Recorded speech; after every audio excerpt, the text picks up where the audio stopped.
Morning, councillors and members of the gallery. Welcome to the Ordinary Council meeting of the 19th of February 2025. I declare this meeting open at 10 a.m. and I would like to advise attendees that this meeting is being webcast and audio recorded. We will begin by introducing the Indigenous student leaders of Harrisfield State School and the Boren Park Community Dancers to do an acknowledgement to country. There's a lot of them, so it'll take them a minute to come inside.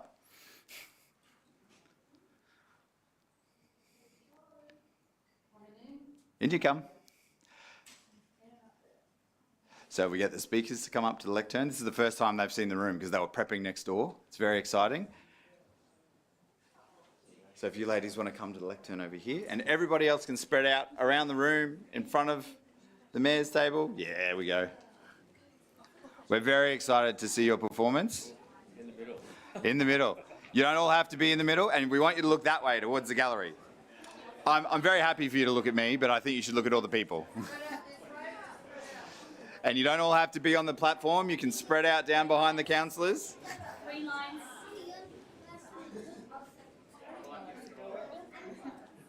You're okay. Just give them a sec to get ready, and then I'll key you in, all right?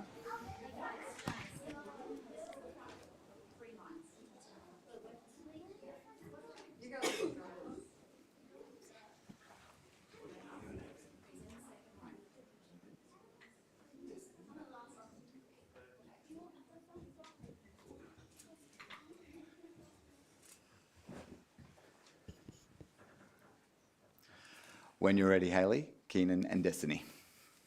Welcome everybody. We would like to acknowledge the families of the Yagara and Yugambeh people as they are the traditional owners of this land on which we live and learn. We promise to do our best to care for the land, the animals and our country. We will be respectful to the Indigenous people and all people who come to the Logan City Council meeting.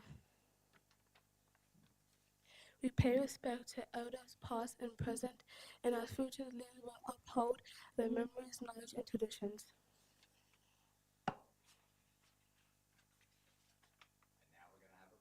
And now we're going to have a performance. When you're ready.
So good. Thank you very much to the Indigenous leaders from Harrisfield State School and to the Boran Park community dancers. Now, if you guys could all go sit down in the gallery for me, we've got this really exciting meeting that we're going to hold, and we'd love you to stick around afterwards so we can give you a tour of the building, get you some photos in the mayor's office and in your local councillor's office. So if you go sit with your parents and teachers. Oh, we got one more.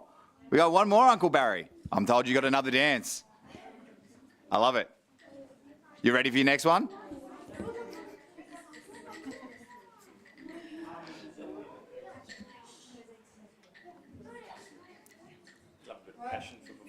I know. Mr.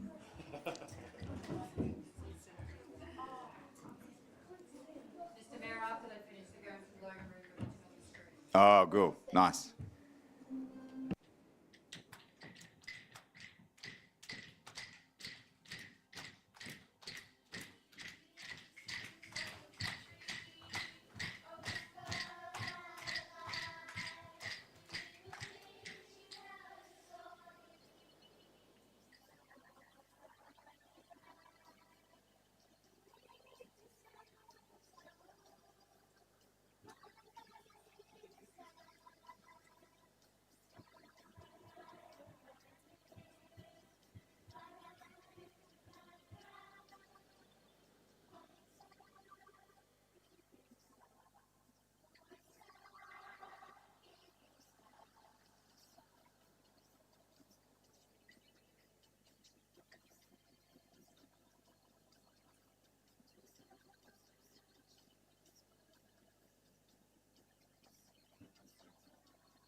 Awesome. And we're not even going to make you sit on the floor and watch us. You get all your seats next door with your own TV to watch how we go.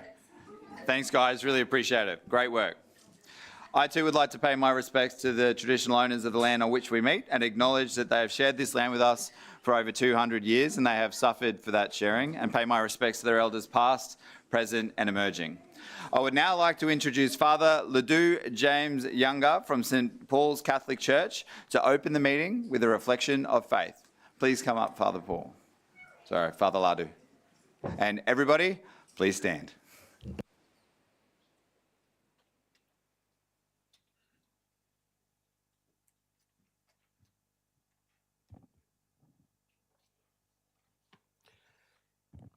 Thank you for inviting me for this meeting here. As we were coming up here, the students were asking me and say, "Is this your first time or you've been here?" I say, "This is my first time." They say, "Well, it is our first time as well." Say to them, "That's all right." I'm not going to be speaking more or too much because I've got another meeting as well. Just the passage from the Gospel of Mark 45, "For even the Son of Man did not come to be served, but to serve and to give his life as a ransom for many." Leadership comes with challenges, as we all know. But as we gather this morning here, I'd just like now to enter into the prayer in which we'll now continue with our meeting. So let us pray. Heavenly Father, the demands of leadership can be overwhelming, and the burdens they carry are great. Lord, we pray that you grant our Logan City leadership, or leaders, the strength and resilience to face any challenges that come their way. As they shoulder the responsibilities of their positions, may they find solace or comfort and renew their strength in unwavering presence. Bless their dedications and selflessness in serving Logan City. Your Son came to the world to be served, not to be served, but to serve and give his life as a ransom for many. Heavenly Father, bless them as they continue with the good works that you bestowed upon them.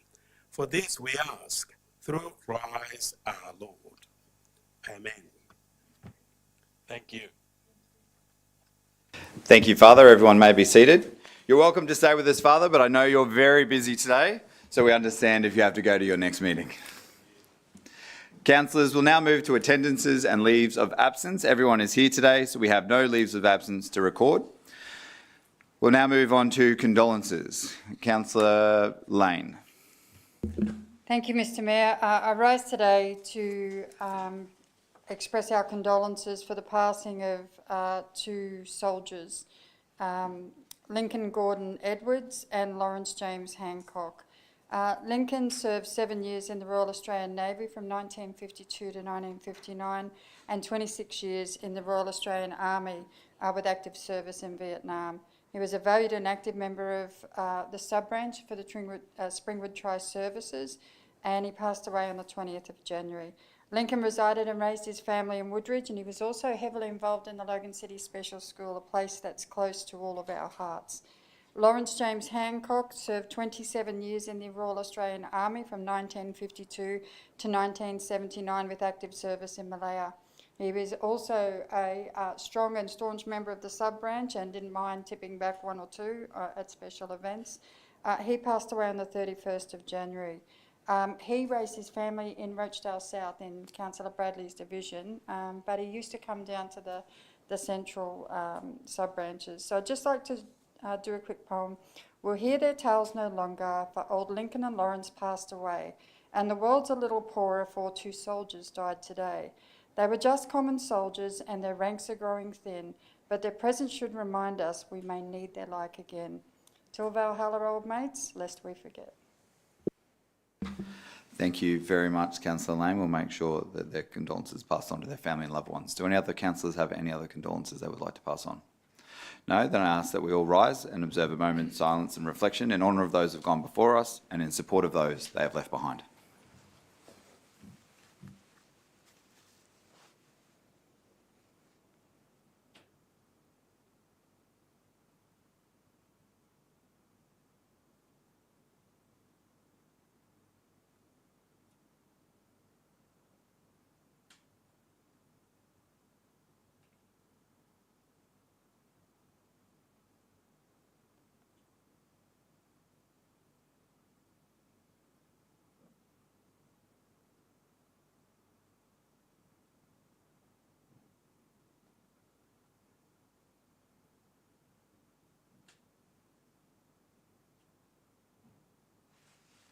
Thank you. You may be seated. I'll now open the floor to congratulations, and to do something a little bit different, I'll start with Division 12 and Councillor Murphy. Do you have any congratulations? Councillor Wilcox, Councillor Stamp, Councillor Bannon, Jeremiah, Fraser, Hall, Jackson, nearly out of mental blank, St Ledger. There we go. Thank you, Mr Mayor. I'd just like to congratulate Cecily Paul and Keely from Plunket Villa Tambourine on their amazing achievements at the recent Wedding Industry Awards for the Australian Wedding Awards event. They won first prize with the Wedding Industry Group for wedding venue for historic and wedding venue elopements and intimate weddings for South East Queensland region. These guys do a great job in bringing people to Logan and really showcase it. And if you want a history on the area, they have literally been there forever. They're part of the original Plunket family out in that region of Tambourine, and I encourage anyone to get out there and have a look at it. But that's a fantastic achievement, and they now move on to the national awards for that. And also a quick congratulations and happy birthday to Mary Forsyth, who's turned 102 yesterday. So there's something in the water in Division 4 down at Bethania Aged Care Facility attached to Palm Lakes there. So we're down there yesterday and even had a bagpipe player to celebrate her Scottish history. So well done, Mary, on reaching 102. Thank you, Councillor St Ledger. We'll pass those on. Councillor Russell, Councillor Lane. Thank you, Mr Mayor. Well, you know me. So the first one is Mr Juan Santa Cruz. He came here from Uruguay in 1975, and he started a football club called Rotorua Football Club, and it ran for 30 plus years, and it used to bring underprivileged kids in and offer them free ways to play soccer. I still can't call it football, but whatever. He's celebrating his 84th birthday this weekend, so I want to do a big shout out to Mr Juan. He's not of good health, but we're going to celebrate in between community events at a special thing with wonderful food. The second thing is I would love to congratulate all the students of Harrisfield State School for their amazing acknowledgement of country. Araya Livcock, Harley Smithson, Tarika Rama, Kia Lee Williams, Amity Lacey, Lyanna Hamsey, Harmony Ralph, Frankie Quell, Cruz Smithson, Chloe Bongers, Erica Bailey, Zymanes Jaconia, Deja Williams, Aaliyah Conlon, Destiny Ralph, Lillian Bedford, Keenan Gilmartin, Hayley Hehea, Destiny Obwiklu, and Patrick Obwiklu. Sky and the staff from Harrisfield State School, when you approached them about coming in to do the acknowledgement, they were so excited, and I thought there was a couple of students coming, and we ended up with 19, which is just absolutely amazing. Their joy and their wonder in actually being able to present this to us was absolutely fabulous, and I just want to say congratulations to all the students of Harrisfield State School. It is a really nice way to include the community in a very important part of our civic responsibilities. Councillor Bradley. Thank you. I wasn't going to say congratulations, but I feel I need to now. Last round of council ordinary meeting, a number of councillors expressed congratulations to Silvio Trinca, who used to be a director here. I actually went and visited him and gave him a congratulations certificate. He was pretty chuffed by that, but very much enjoying retirement, which was lovely to see. Thank you. Good to hear. Thank you, Councillor Bradley.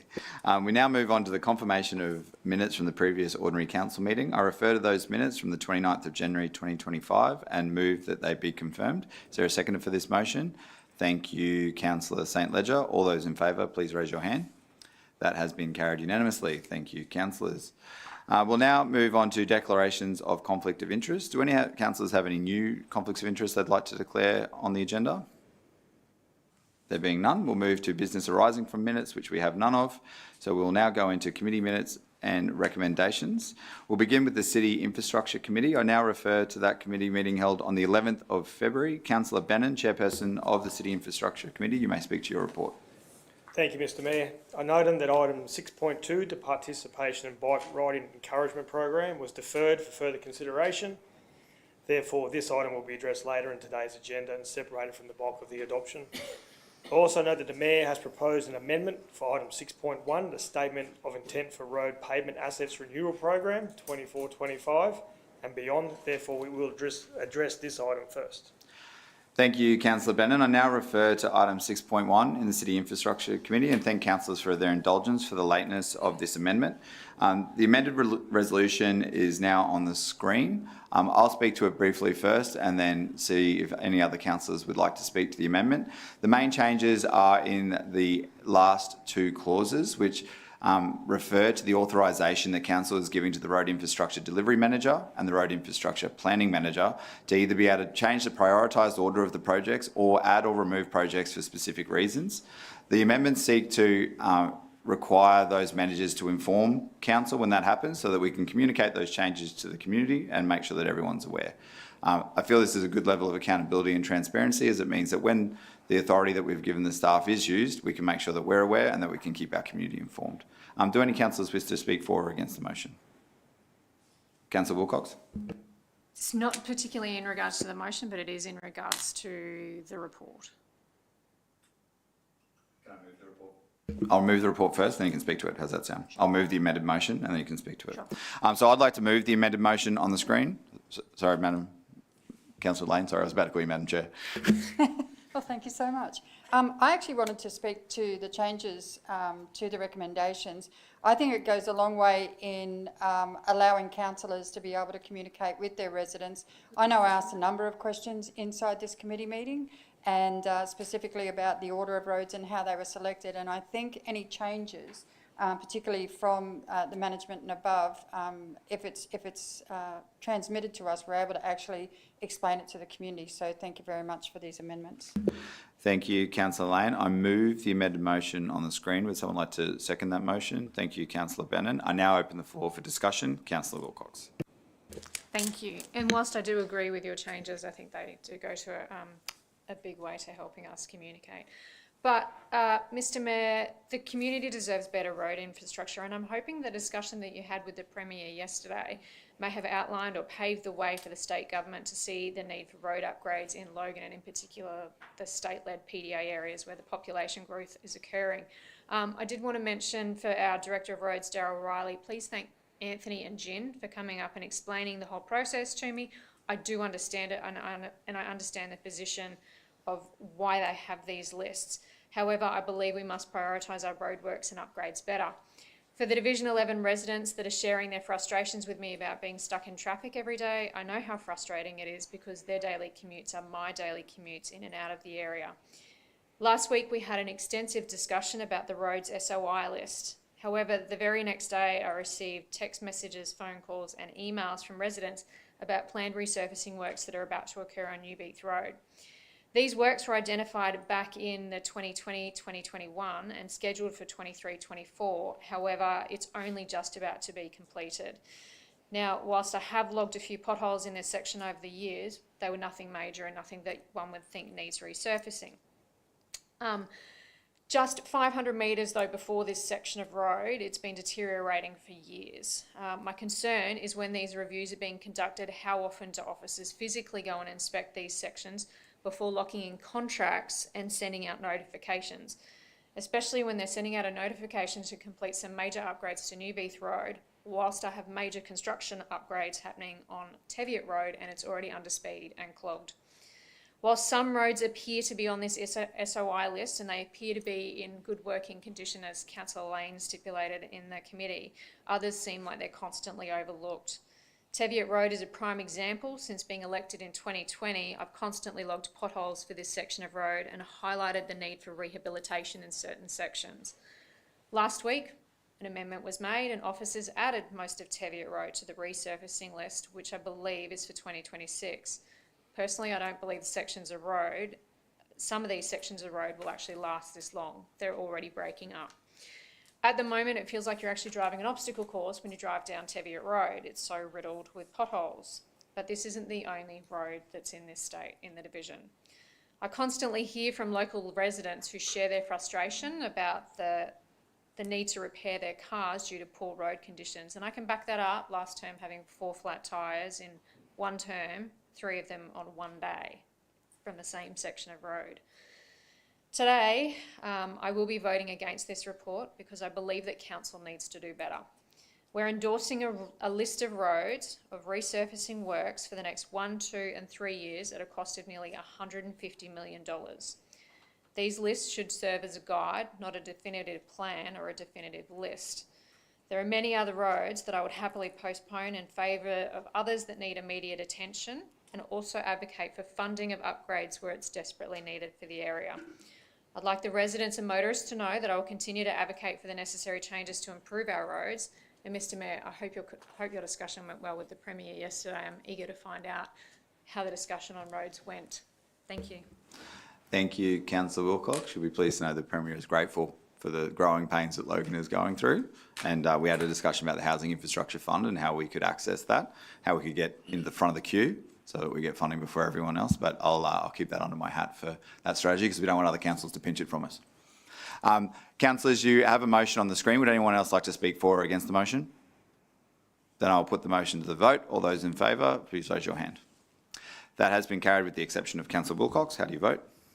Against. Thank you, Councillor Wilcox. That will be noted. Councillors, we now return to the remainder of the City Infrastructure Committee recommendations. Do any councillors wish to raise matters in relation to those? There being none, I'll hand over to the Chair to move his report. Thank you, Mr Mayor. I now move that the recommendations at the City Infrastructure Committee meeting held on the 11th of February 25, with the exceptions of 6.1 and 6.2, be adopted. Councillor Bennon has moved his report. Would someone like to second that? Thank you, Councillor St Ledger. All those in favour, please raise your hand. That has been carried unanimously. Thank you, councillors. We'll now move to the City Governance Committee meeting held on the 11th of February 2025. Councillor Murphy, as Chair of the City Governance Committee, you may proceed. Thank you, Mr Mayor, and good morning to everybody. Since committee last week, we have received an additional 3 local infrastructure programs that will be addressed. Therefore, 6.4, the local infrastructure program for February 2025, will be addressed first and separate from the bulk adoptions. I also note that item 6.5, the confidential report, the rate exemption 565776-1 was deferred for further consideration in later today. I hand it back to you. Thank you, Councillor Murphy. I now refer to item 6.4, which is the local infrastructure program for February 2025. As we receive 3 additional projects, we will need to pass a motion to table the updated attachment, which was circulated to councillors on Valentine's Day. The motion is now displayed on the screen. As this is a procedural motion, I will move the motion and no seconder is required. All those in favour, please raise your hand. That has been carried unanimously. Thank you, councillors. Councillor Murphy, did you wish to speak to the recommendation in relation to 6.4? Thank you, Mr Mayor. Yes, a total of 8 projects were put forward for approval, which includes things like scoreboards, electrical works, irrigation, fencing, driveway crossovers, right across the city. Again, our councillors are working hard as we work down towards the end of June this financial year. Thank you, Councillor Murphy, and to all councillors supporting the local infrastructure program. Would anyone else like to speak to the report? There being none, Councillor Murphy, you can move your motion.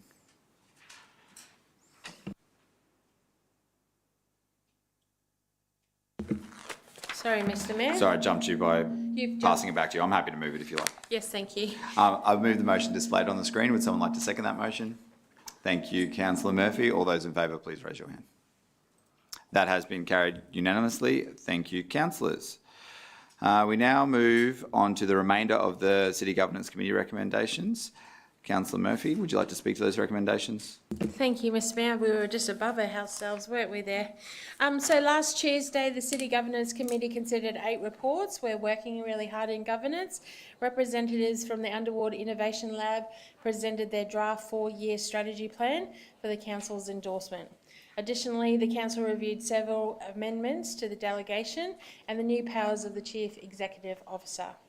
The monthly financial performance report for December 2024 was also discussed. 1 rating exemption under the general rates and separate charges and concession policy was discussed, and that will be deferred for later today.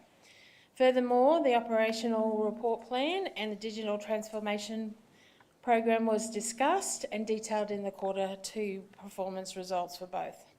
Council also considered the revised long-term financial forecast for the 10-year term starting from 2024-25 and along with the debt policy as well for 2024-25.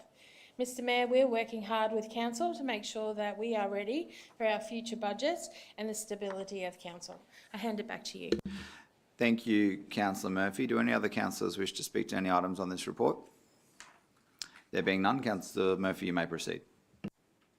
Thank you, Mr Mayor. I now move that the recommendations of the City Governance Committee be held on the 11th of February, with the exceptions of items 6.4 and 6.5 be adopted. Councillor Murphy has moved the motion on the screen. Councillor Jackson has seconded that motion. All those in favour, please raise your hand. That has been carried unanimously. Would any councillors like to record their name against any items on the report? Councillor Bradley. Thank you. I would like to abstain from 6.1, and in my opinion, this will cost council and effectively ratepayers dearly, and I also would like to abstain from 7.1. Thank you, Councillor Bradley. That will be noted. Councillor Heremiah. Against 6.1 and 7.1. Thank you, Councillor Heremiah. Councillor Stemp. Mr Mayor, I abstain from 6.1. Councillor Wilcox. I abstain from 7.1. Thank you, councillors. Those abstentions and votes against will be noted. We'll now move to the City Planning, Economic Development and Environment Committee held on the 12th of February. Councillor Stemp, chairperson of that committee, you may proceed. Thank you, Mr Mayor. We had 3 reports this round, and I'd like to speak to item 6.2, Place Plan Update 2024, completion of City Centre Implementation Fund projects. Mr Mayor, over the last 8 years, in response to significant public engagement through City Centre summits, Council undertook large-scale placemaking and urban design projects in Beenleigh, Springwood, Logan Central, Meadowbrook, Logan Village and Jimboomba, improving connectivity, walkability and enhancing visual amenity within these city centres. Over $40 million has been invested in these projects, with funding of $24 million secured through federal and state government grants. Several of the projects were recognised by peak body groups at a state and national level for excellence in planning, urban design, community engagement and movement in place. It was great hearing from councillors and committee about the positive impacts these projects have had on their communities also. I would like to congratulate David Radich, Ella Duplessis and everyone within the placemaking and urban design team who've contributed to this program over the last 8 years. You should all be very proud of your achievements, and I look forward to seeing what your team do next. Thank you, Mr Mayor. Thank you, Councillor Stemp. Would any other councillors like to speak to the reports? I'll just add that that program, the City Centres program, began when I was first a councillor, and it's amazing to see the changes that have happened in that time, and fantastic work by the team to secure so much funding from other levels of government. When we look at what the budget costs and you start trying to understand the best use of ratepayers' money, anytime you can spend $1 to be given $1 back by somebody else to amplify the work we're doing is fantastic, and it's good to see the economic impacts it'll have into the future. As no one else wishes to speak to the recommendations, Councillor Stemp, you may proceed. Thank you, Mr Mayor. I now move the recommendations of the City Planning, Economic Development and Environment Committee meeting held on the 12th of February 2025 be adopted. Councillor Stemp has moved the motion on the screen. Would someone like to second that motion? Thank you, Councillor Murphy. All those in favour, please raise your hand. That has been carried unanimously. Would any councillors like to record their names against? Councillor Bradley. Can I have my name abstaining for 6.1? Thank you. Yes, Councillor Heremiah. Against 6.1. And Councillor Wilcox. I abstained on 6.1. Thank you. Those will be noted in the minutes.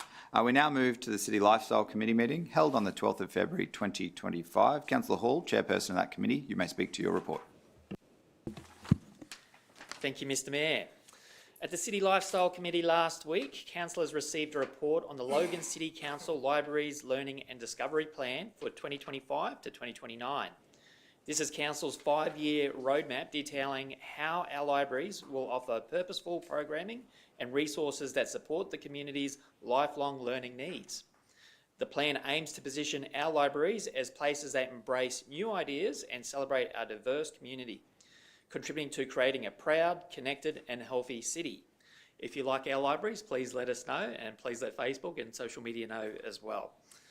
Councillors were also provided with an update on sports and community infrastructure for the second quarter. This update focuses on 3 main areas of project delivery: community infrastructure and strategy, sports facility programming, and other sporting and community infrastructure projects. Thank you, Councillor Hall. Would any other councillors like to speak to the report? There being none, Councillor Hall, you may proceed.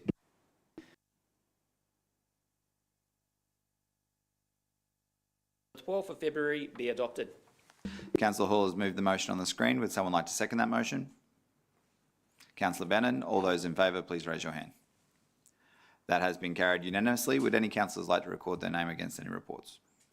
There being none, we'll now move on to the council reports. We have two deferred reports to consider today, councillors. Item 10.1 is the deferred report for the participation in the bike riding encouragement program. I understand this was deferred with a request to understand who the directors were of the company that we would be funding to provide this program. And thank you to Councillor Herrenmeyer for bringing that to council's attention to make sure our governance is tip-top.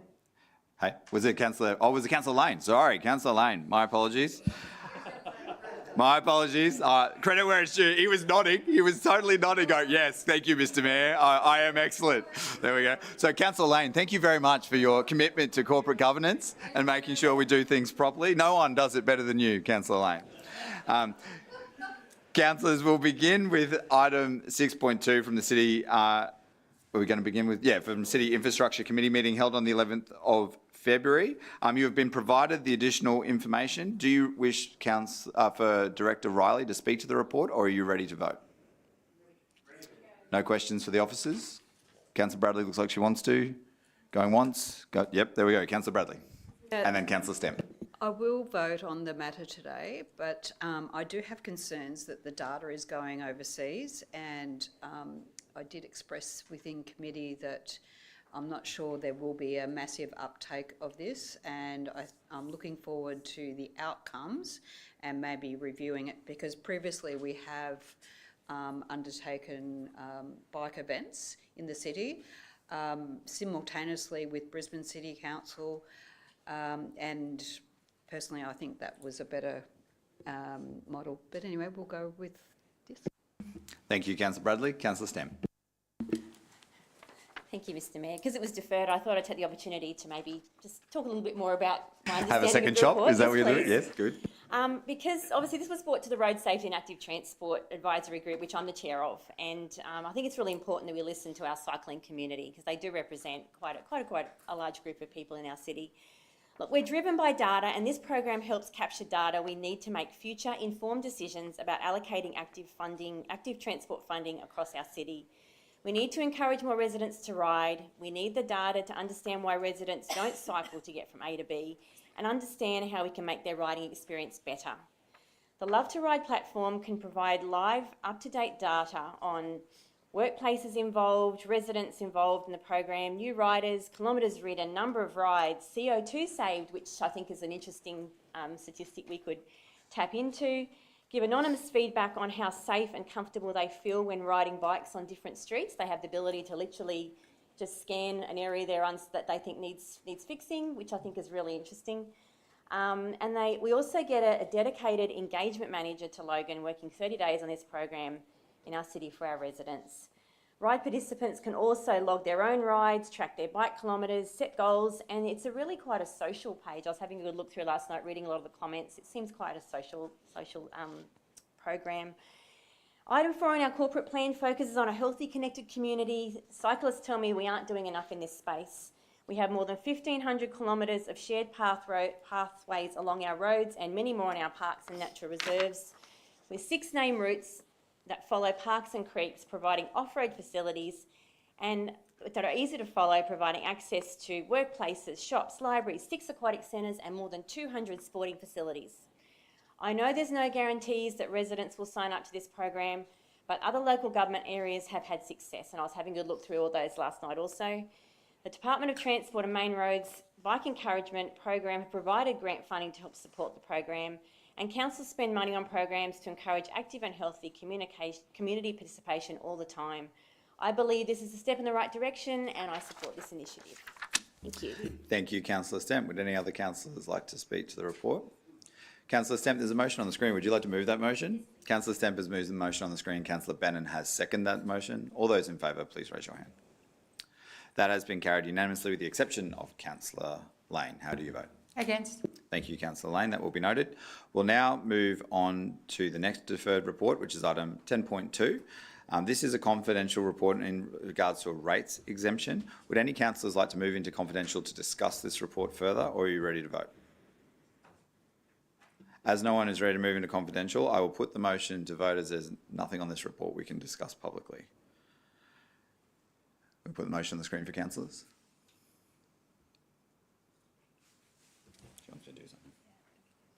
Do the original motion. So we'll consider the original motion first and test it as it was deferred.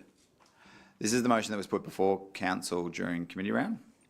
Councillors, you have a motion on the screen which resolves to grant the exemption under the section of the Local Government Act that allows us to grant rates exemptions but does not compel us to do so. We have a choice. Would anyone like to move that motion? Can I speak to it? You can. Once it's moved, I'll take speakers. So Councillor Heremiah, you'd like to move the motion. Councillor Murphy, you'd like to second? Yes. I'll open the floor to discussion. Councillor Heremiah, you have the floor. Thank you, Mr Mayor. My perspective on this is pretty straightforward, and it's not about the theory of whether or not we should have rate exemptions. It's not about the individual applicant. It's not about any of that. It's very straightforward, and it's that we have a process, and we should follow that process. Now, that process consists of two things: an objective criteria, then that criteria is compared with the application. The independent bureaucracy outside of politics within council puts forward a recommendation to councillors that says whether or not that independent objective criteria has been met by the applicant. In this case, the council officers have looked at the application, they've looked at that criteria for whether or not it's met, and they've provided a recommendation saying, we think it's been met.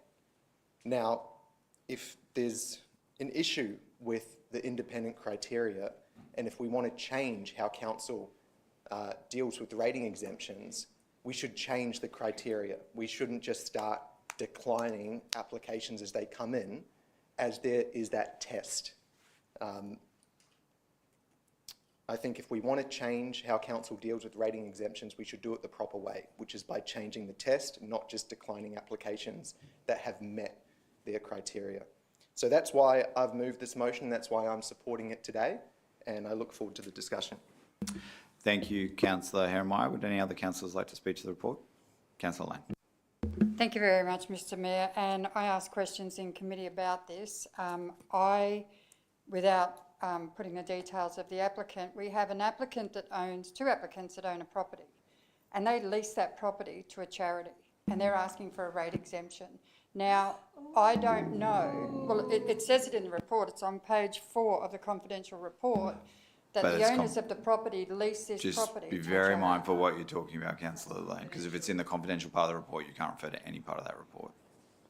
So you can't talk about the owner of the property. I didn't mention an owner. You can't refer to anything that could identify the owner of the property that's contained in the confidential part of the report. That's the challenge. By talking about the ownership status of the property. So if there's content from the confidential part of the report, can't discuss it. You can discuss the premise of, as Councillor Heremiah did, you can discuss the principles of it.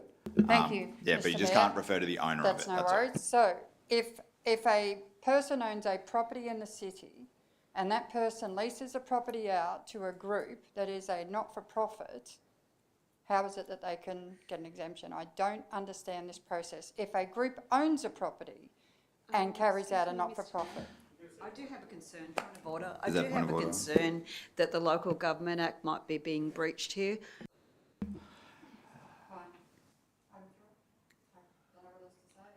Just give me 1 second while I consider the point of order. Thank you, Councillor Bradley.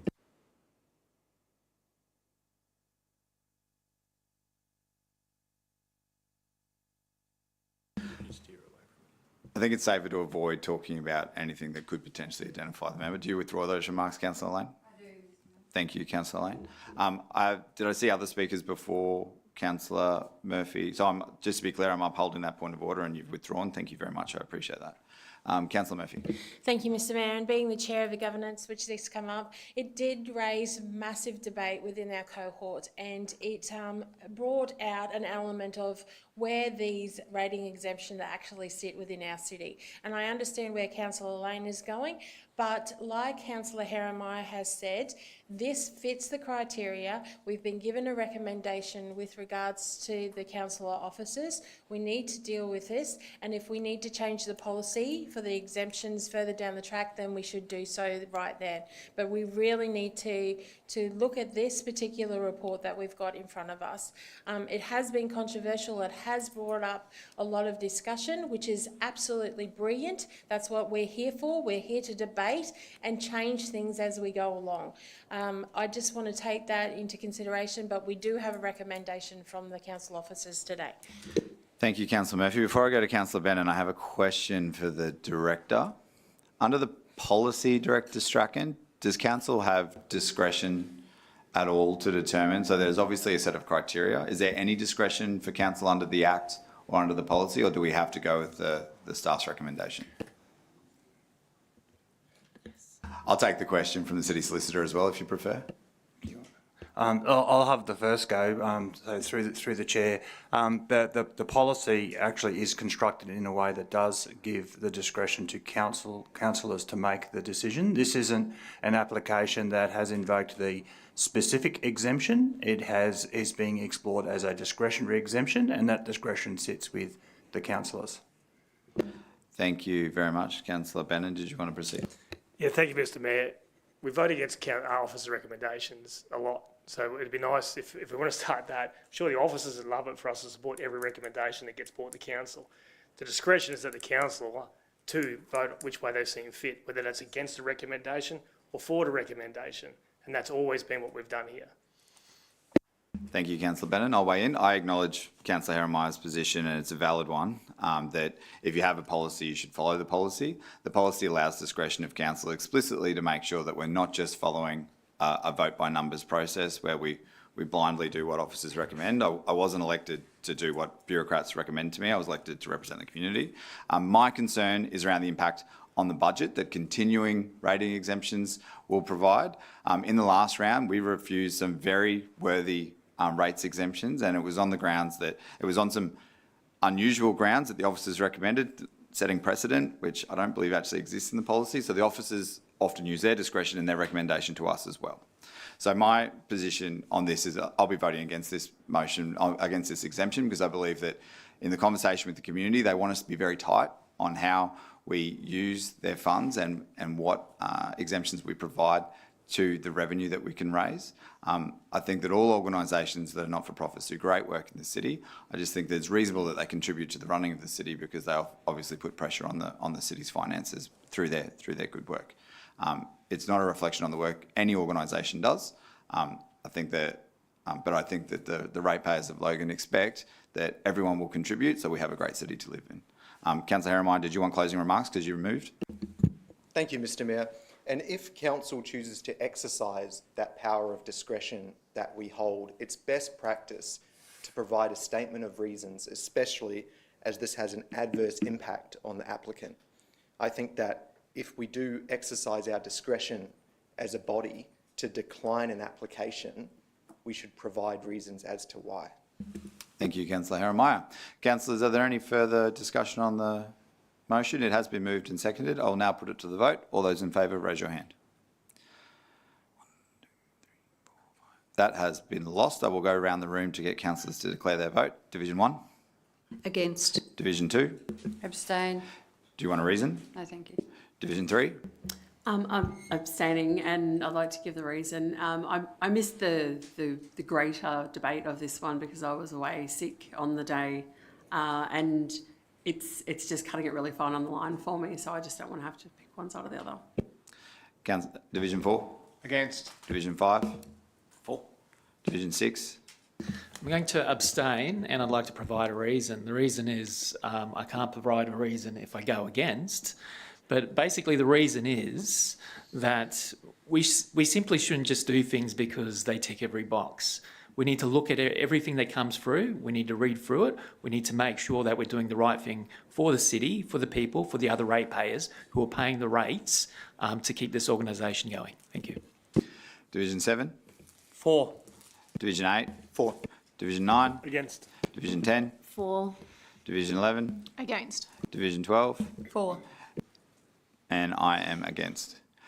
Councillors, that motion has failed. We will need to put, we do need to resolve the motion though. We can't just receive the report. Would a councillor like to remove that we refuse the rating exemption? Is that what Councillor Bradley's intention is? Yes. Am I allowed to read out The motion? Yes. Yes, please do. That council resolved to refuse the rating exemption under section 93 in brackets 3 in brackets 1 of the Local Government Act 2009 on the subject land stated in this confidential report to exempt the general rate and separate charges from 1st of July 2024, and 2, that the confidential report titled Rating Exemption 565776-1 and associated attachments been deemed confidential and treated as such in accordance with sections 171 and 200 of the Local Government Act 2009, and that the documents remain confidential.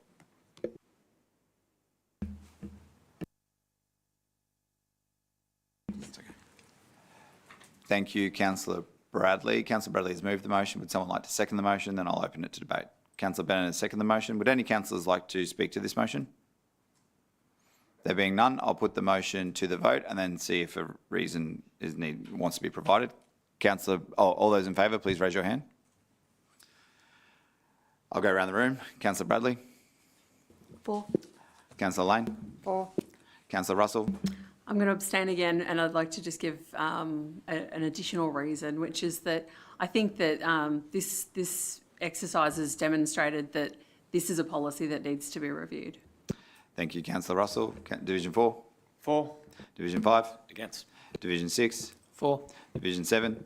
Against. Division 8. Against. Division 9. For. Division 10. Against. Division 11. For. Division 12. Against. And I am for. That motion has been carried. Councillors, do any councillors wish to provide a reason? I'm happy to provide one on the grounds that the budget is very tight. The community expects us to use funding wisely and in a disciplined way, but I do think we need to, in the future, review the policy so that we have that as one of the considerations for budget. But my reason specific on this one is the pressure on the budget that providing ongoing rate exemptions causes. Councillor Russell. Just a question, Mr. Mayor. Could I please just check the applicant could clearly apply again after the policy has been reviewed? Am I correct? Yes. Okay, excellent. Thank you. Councillors, that brings us to the end of the council reports. We have no late reports to consider, and we have no petitions to consider. We also have no considerations of notified motions. General business. And today we start with Division 1. Councillor Bradley, do you have any general business? Yes, I do. Mr. Mayor, Division 1 has definitely been in the spotlight over the last couple of weeks and definitely had some massive media attention, possibly more than you have, Mr. Mayor, but all for the wrong reasons, unfortunately. But I go back to 2020, some 5+ years ago, when the community rallied together in Rochdale South to have a community meeting. It's the first time I'd experienced the community jumping up and down, asking for a community meeting. There were a lot of people there, and our former Mayor, Darren Power, attended with myself. And Mick Dabrini, our state member for Springwood, heard very clearly that the angst that the community in Rochdale South were experiencing with the crime that had been increasing. So for me, it's not really a surprise to see what has unfolded over the last couple of weeks, and that the community have rallied together to walk the streets and report matters. And it's very unfortunate that this has actually escalated to this point. We need our police in our community. We need the police beats to remain open. I've had reassurance yesterday from the Minister for Police's office that that is the case, which is good. And I want to thank sincerely my councillor colleagues today for supporting a new CCTV camera at the bus turnaround at the end of Underwood Road.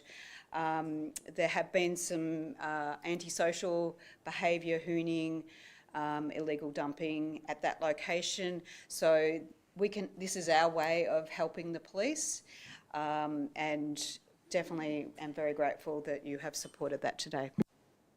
Thank you, Councillor Bradley. That organisation is a fantastic one. They've been doing some good work, and they've included me in their Facebook group, which I'm very grateful for, so I can understand exactly the sort of experiences they're having and what they're worried about. I think it was wonderful that Damien got up and spoke to the media to draw attention, because it's brought a lot of pressure onto the state government, which means there's extra police patrolling the streets now, which is great to see. And it was something that I raised with the Premier yesterday, firstly thanking him for the extra police, but saying it would be good if we just had them everywhere, not just when the community rallies together and demands it, but all across our city.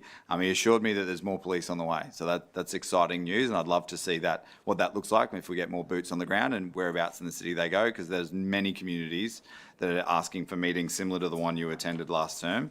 I know Councillor Hall, Councillor Murphy, they're all experiencing similar pressure. Interestingly though, crime numbers are down compared to this time 2 years ago. And it was actually on a very steep decline all through last year until about October. November, it dropped off again, and it's started to pick up over the Christmas break. Hopefully those numbers come back down. But I think the experience of the community in sharing the crime that they're seeing more and more on social media means that people do understand exactly what's happening, and it causes some fear. So CCTV and a visible police presence is incredibly important to make people feel safe. So thank you for bringing that to our attention. Councillor Lane. Thanks very much, Mr Mayor, and thanks, Councillor Bradley, for raising that. Shouting it out on Facebook as a crime's happening is no good. You've actually got to contact the police. That's the biggest thing. So. Oh, they definitely do. They're reporting very diligently. So the upcoming events happening in Division 2, always the heart of Logan, always the place to go. Currently, we have the Disability Expo on at Logan Diggers. It's actually on right now, so anyone listening, if they want to go up and have a look at that, that would be magic. 20th of February, Zomi Namni, which is Zomi National Day, is happening at the Unity Hub in Councillor Russell's digs. Chin National Day is happening at Marsden State High School in Councillor Jackson's digs. Teddy Bear Picnic is on the 23rd at Ben Matthews Park, and we've got a comedy open mic night at Kingston Butter Factory on the 28th. So if people are bored, there's plenty of things to do here in Logan and plenty to do in Division 2. Councillor Hall, will you be attending the open mic night? Councillor Russell. No, I had nothing to say, but please. Councillor Hall's got time to think about his response there. I'm just going to beg him, please don't. Councillor St Ledger, Councillor Jackson. Yeah, I just want to mention in Berrinba, one of our very active residents, Kate, and her business, Wavy Eco, holding the Clean Up Australia Day at the corner of Demio and Bush Tucker in Berrinba to activate residents to clean up that area. So if residents of Div 5 would like to help out, or outside, you can come and help out. 10 o'clock on Sunday, the 2nd of March. Thank you. Thank you, Councillor Jackson. Councillor Hall? I decided not to. Such discipline. I'm very impressed. Councillor Fraser. Councillor Heremiah. Thank you, Mr Mayor. Today I rise to talk about an important issue in Division 8 yet again, and it's the new school on Park Ridge Road. Now, the whole community is very grateful for the investment into the new school in Park Ridge, and that doesn't come without some consequences though. And the biggest issues caused by the new traffic related with this school is the infrastructure plan that was associated with the school. Now, what we've seen in the last couple of weeks are two major issues. Number one is to do with the line marking on Park Ridge Road directly outside the new school. And number two is the lack of footpath connections that connect local estates to that new school. The line marking issue is caused by the constant different changes going on with construction on Park Ridge Road, resulting in some lines still being visible despite the team trying to remove those line markings. Now that causes a safety risk because sometimes motorists get confused reasonably by those mismatching line markings, and it can even result in some cars travelling on the wrong side of the road in a highly trafficked area with limited lighting. So when I heard about this, I directly got on with the Director of Roads here at Council, and I expressed the serious safety concern going on with these line markings and the fact that they need to be fixed ASAP. Now, we know that this is a state government-run project, which makes it a bit more complicated than council going out and getting it done the next day. But regardless of the level of government, as the local councillor, I'm standing up for them and making sure that their voices are heard. The second issue is the lack of footpath connections, another issue caused by that bad plan that was approved by the state government many years ago. Now, there's a missing connection between Mount Archer Road and the new school. Hundreds of houses are connected to Mount Archer Road with hundreds of kids that want to be able to walk to school in a safe way. Right now they can't. They have to walk on the side of Parkridge Road with cars travelling up to 60 kilometres an hour in a road that was built for rural traffic with a suburban level of cars going through. Now, that footpath, if the state government back in the day went through council for approval, would have been conditioned as a part of the construction of the school. Just like many other developments on Parkridge Road, the footpath is built as a part of the development, and that's a condition put on by council. The state government chose to approve their own development, so council didn't get that opportunity to condition a footpath. Even though it's a state issue, I'm fighting to secure funding from my level of government, the local level, to build that footpath ASAP. The local traffic engineers have already been out on site trying to find a solution as to how a footpath can be built in the most cost-effective and quickest way, and I understand we're expecting to receive a quote by the end of the week, which will help councillors and future considerations of the city budget being put towards building that much-needed footpath.